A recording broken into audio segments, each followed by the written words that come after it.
Class is now in session. I'm Professor Hockey, and today we'll be discussing who the Sharks might pick with the second overall selection in the 2025 NHL entry draft. A few days ago, I discussed the possibility of the Sharks trading away their first-round pick, but I made sure to mention that the likelihood of that occurring was actually rather low, and the more probable outcome is that the Sharks get to the draft and they just make a pick at number 2. And so the purpose of this video is to discuss the names that will be in play with that selection. A few weeks ago, during my draft lottery reaction video, I touched on this somewhat briefly, discussed who the Sharks might end up with at that number 2, but I'll be going further in depth here. And we start off with the projected first overall pick in this year's draft, defenseman Matthew Schaefer. And the reason I include him here, even though the Sharks have the second pick, is that he's not as much of a slam dunk choice as the previous couple of seasons. Last year with Macklin Celebrini, all 32 teams would have drafted him number 1. Year before that with Connor Bedard, all 32 teams would have taken him. But this season, as we already know, for instance, with a team like the Chicago Blackhawks, it is not a given that all 32 teams would take Schaefer. For those who want to grab a forward, the distance between Schaefer and Misa is not so significant that you are fully on board with taking him no matter what. And so the question becomes, the team that does have the first overall pick, do they want Schaefer or would they be better off with Misa? And honestly, it's a very difficult question to answer because the team that has the first pick is the New York Islanders, and I don't even know if they know exactly who they want at this point because at the moment, they are a rudderless ship. They fired their general manager, Lou Lamoriello, before they even won this first overall pick, and now the direction of this franchise is completely up in the air. I do believe that Lamoriello would have kept them on that competitive route and they would have tried to retool and get back into a playoff spot as soon as next season.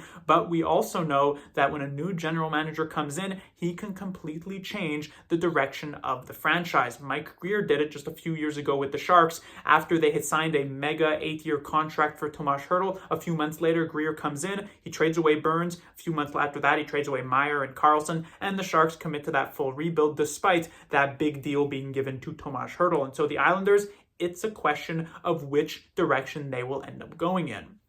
Let's assume they decide to rebuild. In that case, they will probably want to grab the best player available. That would end up being Matthew Schaefer, and it's a pretty easy choice for them, especially when you consider the fact that the Islanders' prospect pool is rather shallow, but the two names that they do have that are notable is Calum Ritchie and Cole Yzerman. Both of those players are forward, and so Matthew Schaefer fits in rather perfectly. But the thing is that the choice to actually go for the rebuild is not just one that a general manager is going to come in and say, yep, let's go for it, because it does need to be supported by ownership, because it is not just a sacrifice of the on-ice product. Oh, okay, the team is now going to be losing for a few seasons, but it is also a sacrifice off of the ice, especially from a financial perspective. It is not an easy thing to do. You really only have to ask San Jose. It is not an easy thing to do to keep fans engaged to watching a team that has not just been losing a bunch of games, but has been designed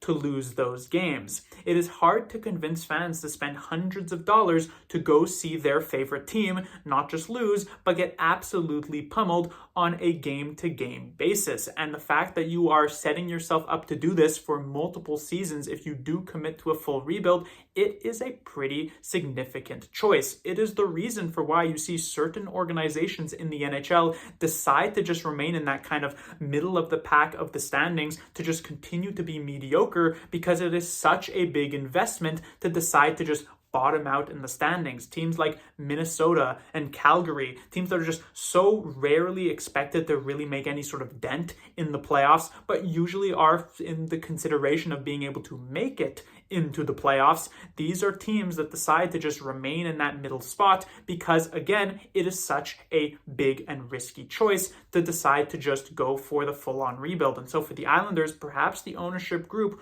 won't really be on board with such a selection, at which point the Islanders would end up going and trying to remain competitive heading into next season. And honestly, this isn't even that difficult of a move for New York because, yes, they did miss out on the playoffs this past season, but it was not by a significant margin, only a few points behind the Montreal Canadiens, who were the final wildcard team in the Eastern Conference, and the Islanders managed to do so despite the fact that their best player, Matt Barzal, missed more than half of the season.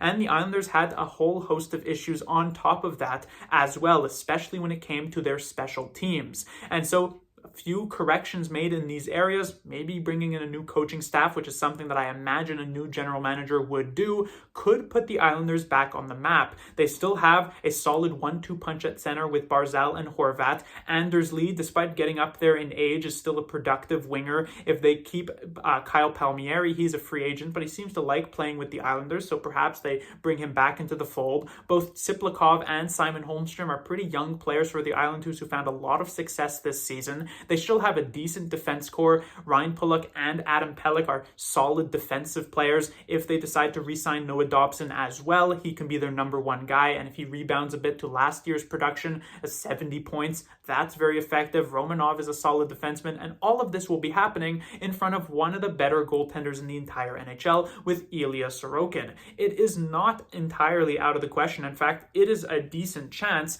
that they can be a wild card team next season. Now, will they really go deep in the playoffs? Can they beat the Florida Panthers in a best-of-7 series? It is extremely unlikely, but again, some teams are perfectly content with just making it into the playoffs, even if it ends up with a first-round exit.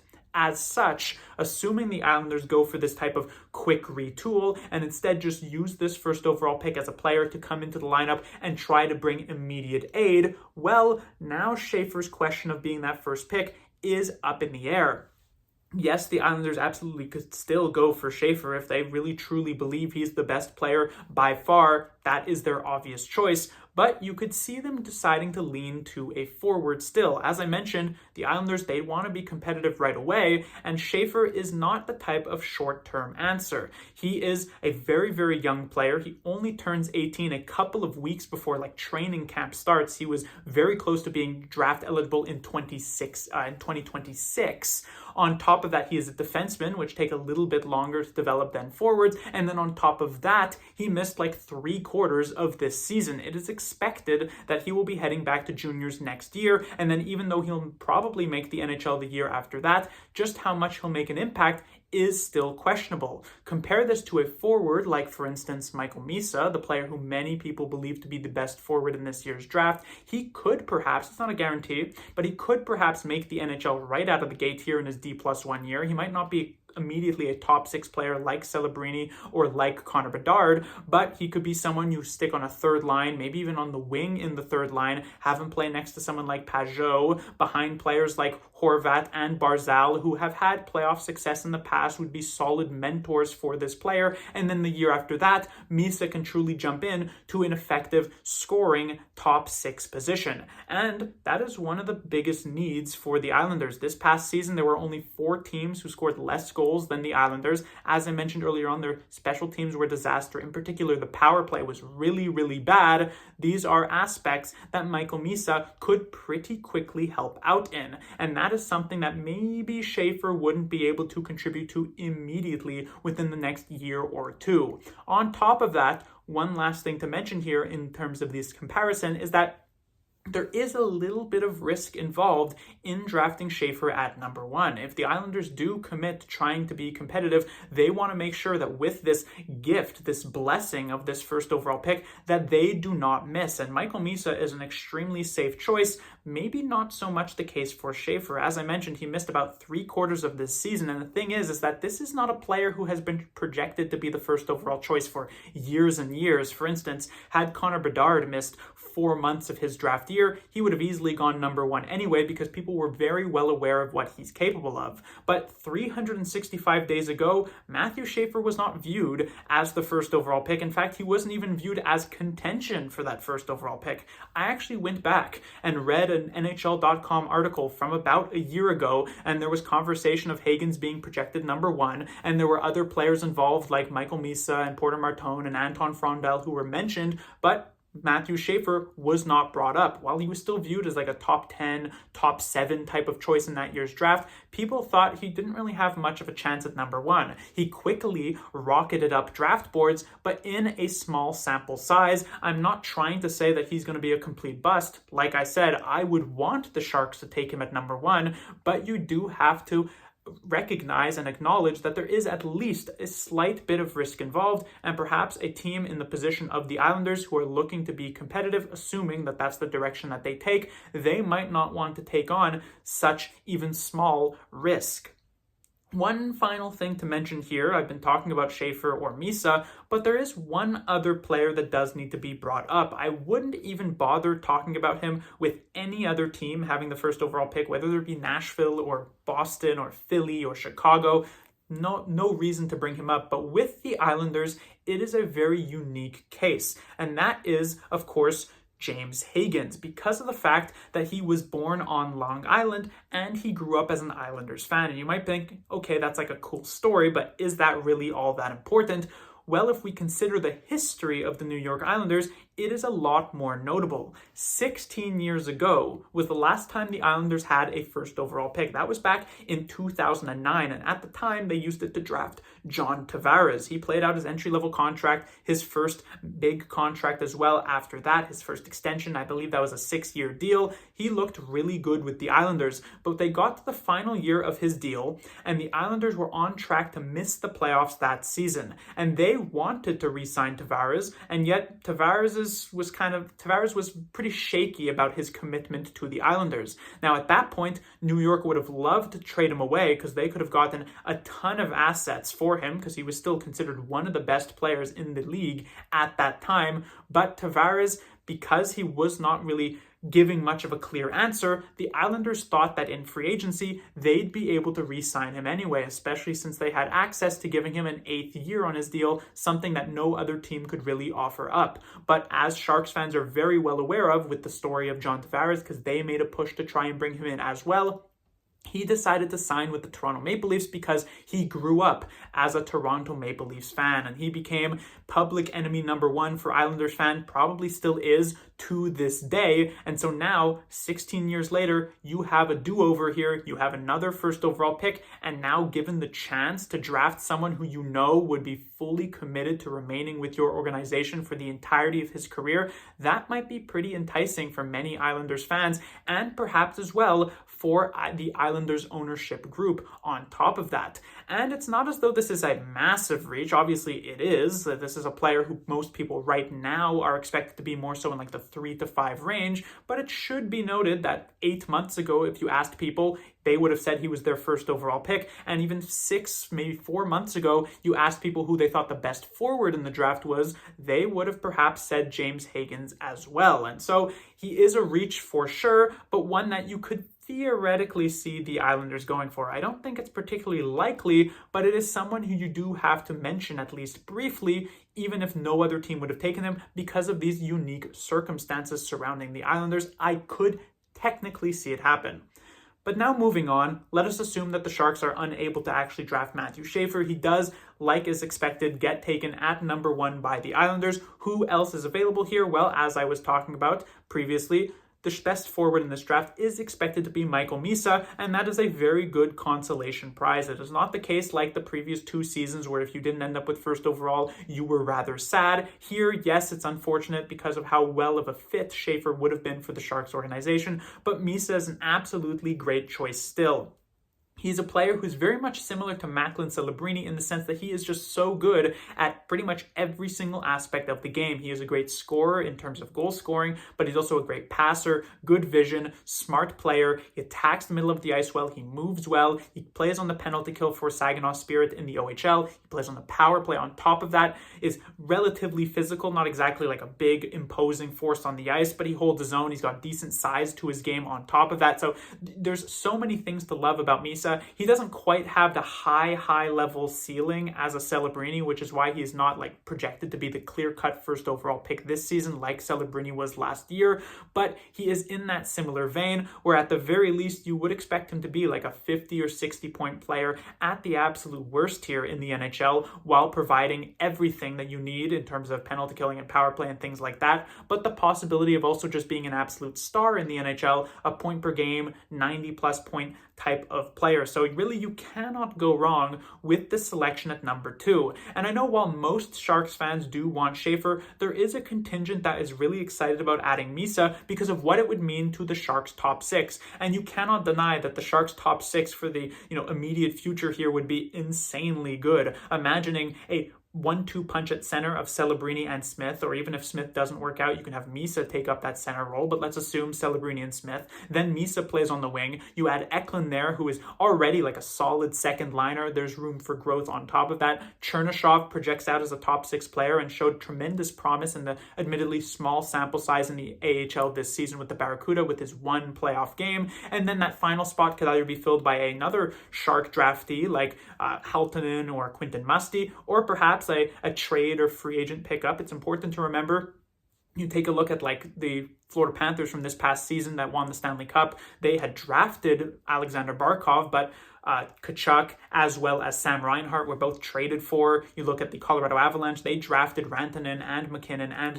Landeskog, but they traded for Nichushkin and they traded for Lehkonen. It is not always just a fully drafted team that makes up your future roster. There are other assets that are going to be added, and so that could be that final top 6 spot. But the thing is that as exciting as it looks on paper, it's important to remember that we live in a salary cap world. And so those players, when they're on their ELC, it's going to be tremendously exciting. But when you have to pay Celebrini $12 million and Smith $9 million and Chernyshov $8 million and Misa $9 million and so on and so forth, suddenly you're dedicating more than half of your salary cap just to your top 6.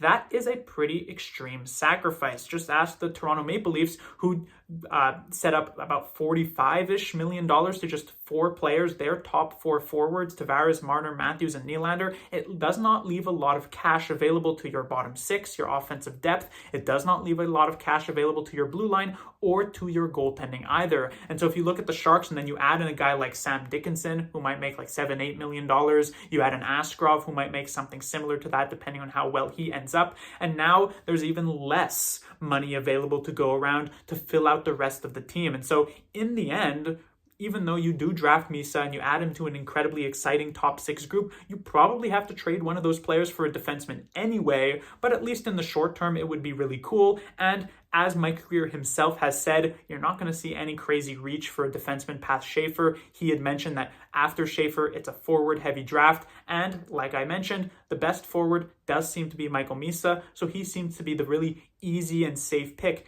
at number 2.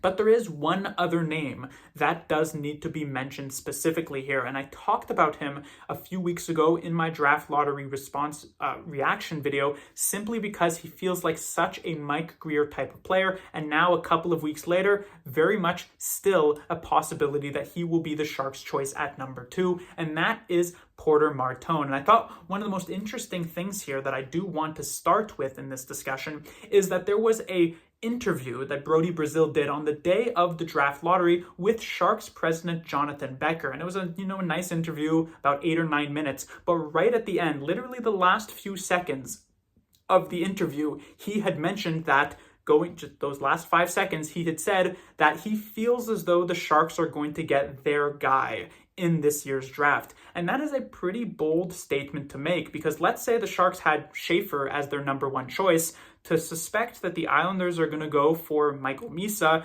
that's a very, very bold call. And the same goes in the opposite direction. Even if the Sharks have Misa as their top guy, it is not a guarantee, as I have already mentioned, that Schaefer goes number 1. But if your top guy is not either of these 2 players and it is instead Porter Martone, you could absolutely have the confidence in saying that you believe the Sharks will get their guy, because it is extremely, extremely unlikely, close to a 0% chance, that Martone ends up going number 1. And so indeed, perhaps Jonathan Becker shows his hand a little bit here, perhaps he is saying that Martone is their number one player on their list, and that indeed you could have the confidence in the Sharks getting him at number 2. And Martone, there is a lot of excitement about this type of player. Yes, he's not quite that same balance as Michael Misa because he's got a lot of great aspects and a lot of weaker aspects to his game, but those elite aspects do stand out rather well. He is a great scorer, fantastic around the net, strong offensive instincts as well. But the really big thing that kind of keeps him in this conversation, not just as like a top pick, but as that potential second overall, is the fact that he has the body type and the build and the attitude to be like a Matthew Tkachuk-esque player. This is the comparison that people consistently make. And I have seen sentiment online about, oh, well, he's not actually that physical. Oh, he doesn't actually use his body that much. And that may very well be true in the OHL. But the fact is that scouts believe that his attitude and just his build as a player could lead to that being the case in the future. As I've mentioned in the past, you cannot teach size, but you can teach a player to actually use that size effectively. And the thing is that every single team in the NHL wants to draft a Matthew Tkachuk-esque player. He was taken 6th overall in 2016. I think if you were to redo that draft today, he would go at the very least second, and honestly, especially with the playoffs going on right now, he might even be taken ahead of the actual first overall pick, Auston Matthews, just because of the fact that he is an incredible point scorer. He's had back-to-back 100-point seasons and is constantly a point-per-game guy, but also is able to raise his level of play in the playoffs and really be a true difference maker there. That's where a lot of people peg Martone to land as well. That guy who can be an 80-point scorer in the regular season, 30, 40 plus goals, but also really be the difference maker in those tight playoff games where things are decided on a knife's edge. And that is an exciting notion for every single general manager, and especially Mike Grier, who we have seen for the past couple of years try to search for that type of big-bodied scoring winger. His late firsts and early seconds have been entirely dedicated to this type of guy. Last season, the Sharks' 33rd overall pick,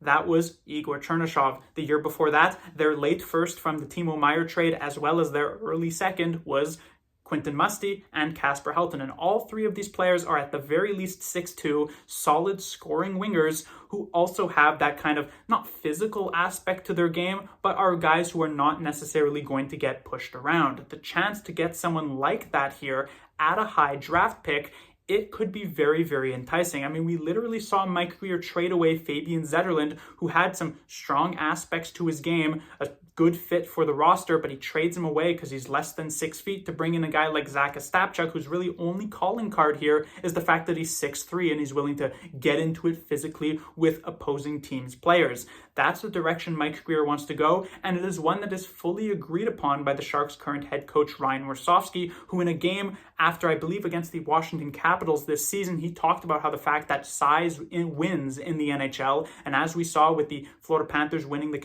Cup last year, the Golden Knights winning it a couple of years ago, perhaps the Florida Panthers being on pace to win it again this season, that size continues to find success here in the NHL, as long as it's size that can also put the puck in the net. And so Martone, it is very, very possible. I won't necessarily put a higher chance than Misa, but I definitely think there's a really real chance that you should not be surprised if on the day of the draft, the Sharks make that bold call and decide to pick up Porter Martone. Again, I'm not agreeing with this choice. As I mentioned earlier on, I would rather see Misa. I think he's got the high-end talent, the capability of even being a better player than Porter Martone, but there's also a lot of a higher floor to him as well. Martone has some issues defensively, some issues with his skating that could end up holding him back a little bit in the NHL. Misa has no such things. So to me, that's your easy choice. But Grier, we have seen him try to make these types of moves in the past. He could do so again. The final group of players, I guess I should say, that I want to talk about is other names that could potentially be involved. I don't realistically see them being an option over any of these three other players I've mentioned, but do bear consideration still. The big one, I guess, would be Anton Frondel. I could certainly see if the Sharks are high on Frondel and they're deciding between him and Misa, they could theoretically lean in Frondel's favor in that case. I don't quite see it happening, which is why I didn't want to specifically talk about him, but it's possible. Then there's names like James Hagens or Dennoyer or Roger McQueen. These are guys that could theoretically go number 2, but it is really unlikely. It would be a decently sized reach. Don't quite think though. I imagine on draft day, Mike Greer will head up on the stage and he will either call Schaefer's name, Misa's name, or Martone's name. And, maybe Martone is a little bit of a reach, but I think we'll be satisfied in any case. Class dismissed.